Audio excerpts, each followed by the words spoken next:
ঈদে ঘরমুখো মানুষের পদচারণায় সবসময় মুখরিত থাকে যে বাস টার্মিনাল, আজ সেখানে বিরাজ করছে শুনশান নীরবতা।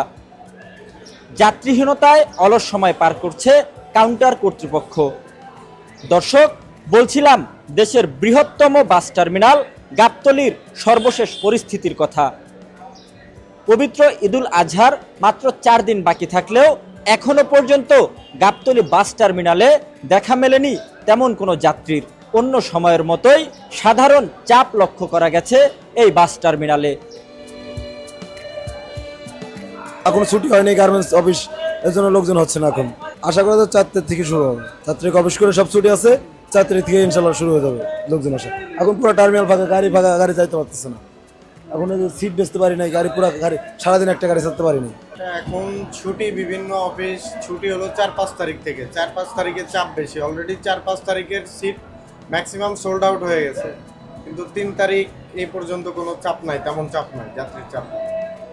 আমরা বিআরটিএ কর্তৃক যে ভাড়া নির্ধারণ করে দেওয়া আছে সেটাই ফলো করতেছি, কোনো এক্সট্রা ভাড়া নেওয়া হচ্ছে না।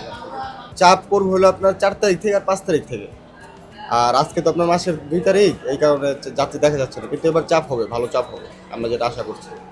এবারে আসলে এই যে ঈদ যাত্রা নিয়ে আপনাদের এই বাস টার্মিনাল নিয়ে কোনো অভিযোগ আছে কি?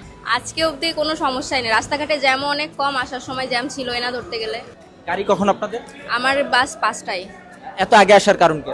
জ্যামের জন্য। আগের বার একদম টাইটাই বাস পাইছি, ওই জন্য এবার আগে বের হয়েছে, এবার কোনো জ্যামই নেই রাস্তায়, আগে চলে আসছি।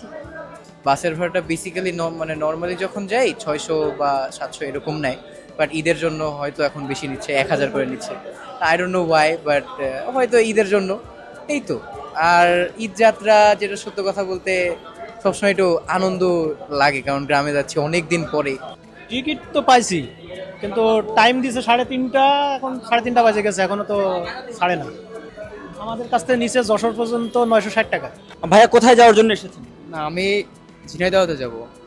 টিকিট পেয়েছেন? না, টিকিট পাইনি, খুঁজতেছি, কিন্তু পাওয়া হয় নাই। এখন তো অনলাইনে বুকিং করা যায়, তাও অফলাইনে কেন? অনলাইনে অ্যাভেলেবেল পাই নাই আমি, সো আমার হঠাৎ করে আজকে যাওয়ার ডিসিশন হয়েছে, ওই জন্য আজকে যাব।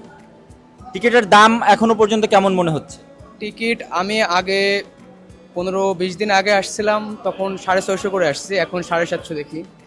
বিআরটির কিন্তু একটা নির্ধারিত ভাড়া দেয়া আছে, আর সেই ভাড়ার অতিরিক্ত ভাড়া চাইলে আসলে আপনারা কি করবেন? সেটা আমরা দিতে চাইবো না কখনো, কেননা অতিরিক্ত ভাড়া কেন নেবে তারা?